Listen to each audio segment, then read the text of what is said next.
everybody, and welcome to O'Charlie's at exit 238. I'm Tommy Bryan, and this program about high school football in Wilson County is brought to you by the good folks at O'Charlie's. KJ Jones, the general manager here at O'Charlie's, and O'Charlie's in Lebanon, home of Free Pie Wednesday. Our first guest here on this intro program to 2015 football, Sam Harp, head coach of the Blue Devils. Coach, thanks for your time. I know weekends are sometimes tough. We appreciate you being here. Well, thank you, Tommy. It's good for our program. Glad to be here. Talk a little bit, if you would, about what happens after the football game on Friday night, because the coaching staff doesn't shut it down until you come back on Monday. There's no break. Football game's over, win, lose, draw, whatever, Friday night. Take us through what happens till we get back to Monday. Well, what we do after a Friday night game, honestly, and then get all the uniforms collected and get the wash and all that kind of stuff started. Then as coaches, we start uploading the film onto Huddle. It's a computer program, software that everybody has now pretty much across the country. It used to be you go in and you take from us old guys a 9mm and 16mm and then it went to VHS, and then DVDs, and now it's all done on the computer, all networked, and so we start uploading. If we can get it uploaded quick enough, a lot of times we'll stay there and we'll watch it while it's uploading. Just let it run through. You're not really breaking it down at that time because it does need to upload, but we do that.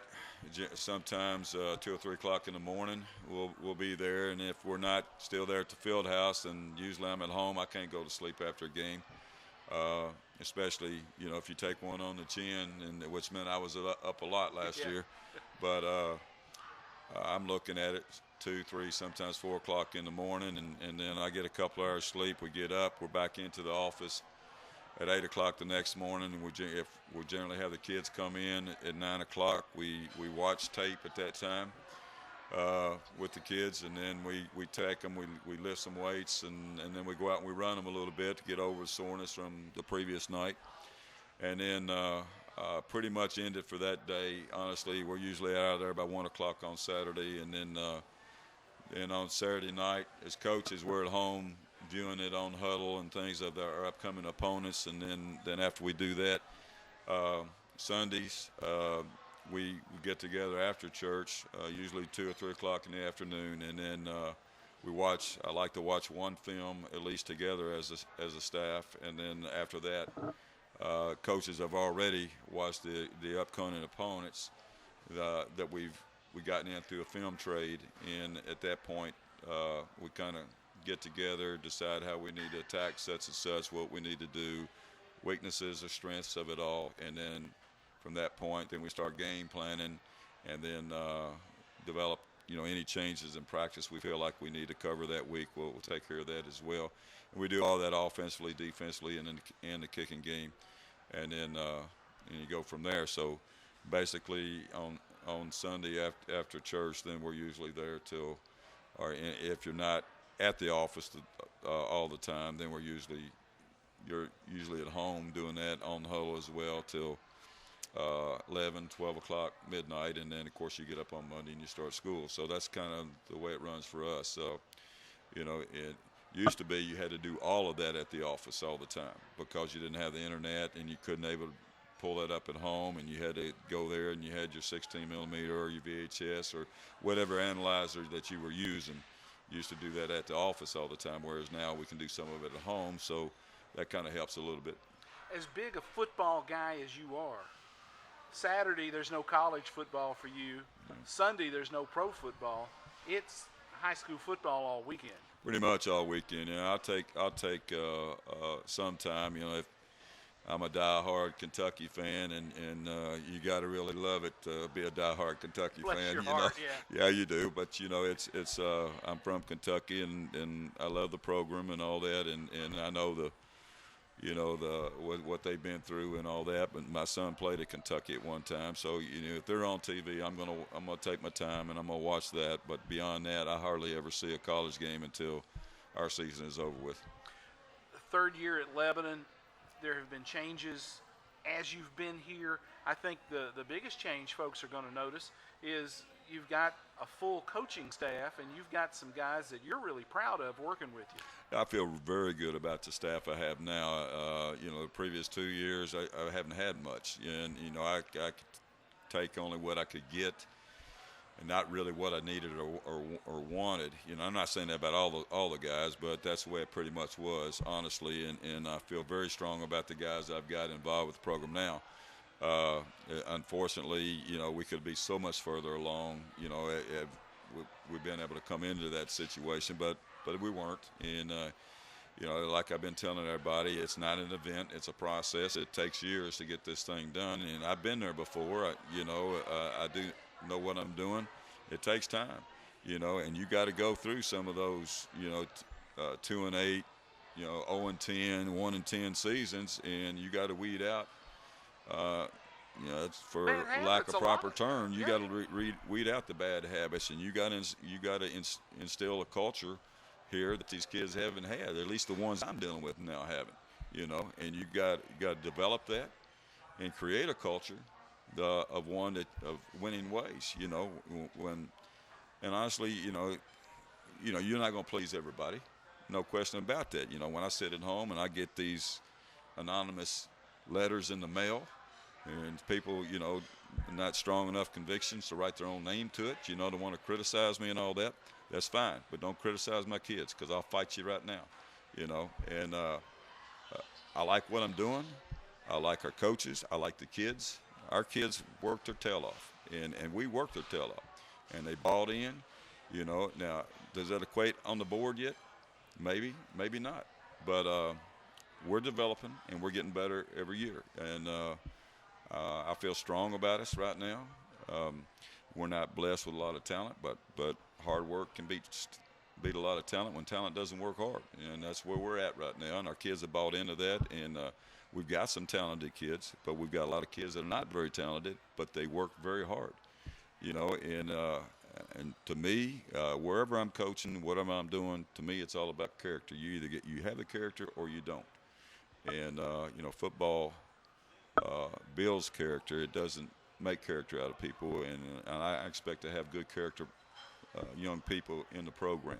Because anybody we put on the field, I want to feel good about that represents our school, our community, and everything else. And we just, I feel strong about what we got going now, stronger than I have since I've been here. And obviously now we got to continue the process, keep the continuity of the coaching staff together so we can also keep that within continuity within the program from year to year.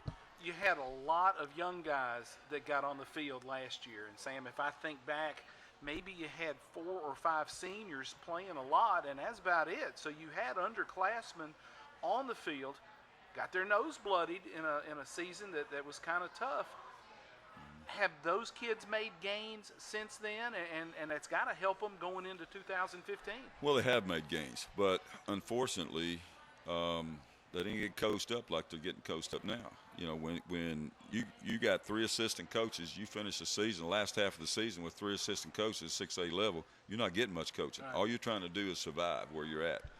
And unfortunately, when we got in that position halfway through the season last year because of some bad decisions that coaches had made, that I had to let them go, and we had to bite the bullet on it. And you can't coach, all the positions in football with 3 assistant coaches. You can't get it done. I don't care what level that you're playing at, and certainly not in 6A football. And that's where we were last year. That's why I said had we had the staff I got in place now, last year and the year before, these kids would be so much further along. We're still a young football team, and we're going to have some seniors sprinkled in here or there, this year offensively, defensively, and in the kicking game. But we still got a lot of young kids on the field. We very well may start a couple of sophomores at linebacker. I think you're going to see a freshman out there, at a linebacker, and a freshman running the football at times. That's what it is. But, I feel good about the, these guys that we got out there doing it, and, and we're only going to get better from here. Week 1 of the season, you're open. You don't play at home until the 28th. You've got Warren County coming in, an old traditional opponent for guys like me. Does that open week in week one, is that a good thing for your football team or a bad thing? It's good and bad.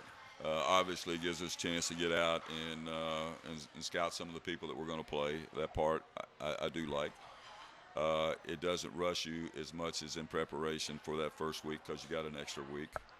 However, a bye week is good if you got a lot of injuries.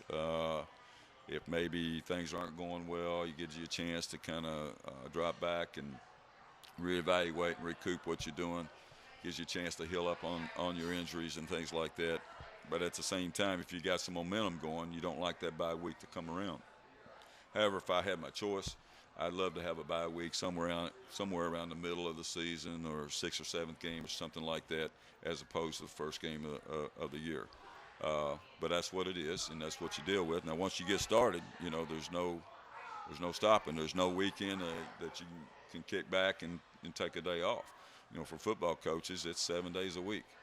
We're not. Once season starts for us, it's going to be 7 days a week until we're done, and that part is a little difficult. But we'll deal with that.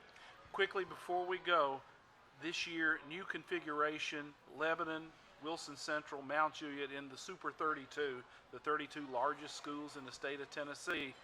You play an extra game. You're going to the playoffs. Your thoughts on being a part of this new realignment of the TSSAA? Well, the realignment doesn't bother me. What I don't like, and people are going to say, well, that's because you don't have a very good program right now, is I never liked that. We even had it in Kentucky in certain classification times that you could be 0-10 and get in the playoffs. I mean, that's terrible. That's absolutely terrible because, number one, and I was on a position up there where I was on the opposite end, where we were the top dog, kind of like all the time. Well, I didn't want to line up and play an 0-10 team either. Yeah. I'm more worried about getting kids hurt. So when I move on down playoffs, getting them hurt for what? A blowout game? So on that end of it, to me, it stinks. On the other end, if you're 0-10 going into it, all you want to do is get it over with, because it's been a horrible season and all that. So I don't like the buy-in. I don't like doing that at all on that end of it. What we have to do within what we got is win some games so we're not that 0-10 team. Good point. And then it gives us an opportunity to play someone else in the playoffs that's not the number one team coming out of Memphis. It'd be horrible to be 0-10 and line up your first game in the playoffs and have to drive 3 hours to Memphis and play Whitehaven and drive 3 hours back. So that part of it I don't like. And a team from our district could be in a position possibly that you got to drive to Memphis, you get down there and you win, you come back home, and then the following week you drive back to Memphis again, the way it's all set up. So that part of it I don't like at all. As far as the top 32, I have no problem with that. I mean, we're a large number school enrollment-wise, and we should be able to line up and compete. Are we at that point yet? Well, we'll find out. But as far as the new alignment, the new teams in it, I like it. It kind of gets us out of that doldrum, I guess you'd call it, that we were in as far as you lining up against the Hendersonvilles, the Gallatins, and Beaches and things like that our kids at this point have lost to several years in a row, even before I come. Right. Oh, well, here's Hendersonville again, and so forth and all that, and we don't have a chance. They develop that mentality. Losing's contagious, so is winning. So we got to get us some wins to develop that confidence in us and all, and hopefully that becomes contagious where we start building on top of that. And once we reach that point and to where we can get over the hump, we got to get some signature wins in there, no question. It's a tough district we're in. Mount Juliet, Wilson Central, and then you go on, you got McGavock, you got Overton, Antioch, Franklin, Ravenwood. It's a tough district. So, but at the same time, new colors, new bodies, and all that. So to me, new excitement. And that's what we have to build off of. And what has to happen with our kids is their parents, people in the community, they got to get behind them and support these kids. If they hear the same stuff all the time. You're not any good. You're not this. You never done this. You never done that. Well, they hear it enough, they're going to believe it. You know, all they get from the coaches ever since we started this process back in December is what we're going to do. And that's what they need to hear all the time. And if you can't instill confidence in those kids, then just don't talk to them. You know, these kids have hearts too. They have feelings too, just like everybody else. These kids that we got right now, they're battling, and I love every one of them. And I would fight to the hilt with every one of these kids, good or bad. How we go, these kids are giving everything that they've got. And from that standpoint, I love working with them. Our staff likes these kids a lot, you know, and we bleed for them when they bleed. And it's the same way, you know, we're going to celebrate when they do, and when they're feeling bad, you know, we're going to feel bad right along there with them. And we need everybody to buy in, their classmates, their parents, their school teachers, the community, and all that stuff needs to buy in, because it takes a community to win. You know, it takes community to raise a child. You say that, well, you can use that when you talk about football too. I guarantee you can go over at Mount Juliet, you can go over at Wilson Central, and they feel proud about what they're putting out there on the field. Our kids want to feel that same thing too. Okay, and our kids are no different than the ones over at Mount Juliet or over at Wilson Central or anywhere else.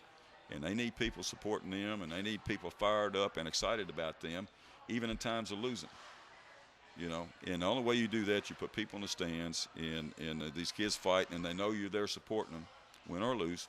And then eventually we're going to turn that corner, and we're going to get some signature wins.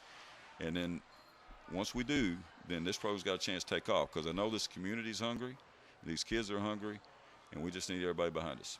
Sam, thanks for your time. We appreciate it. Have a good rest of the preseason, and kick it off at home on the 28th against Warren County.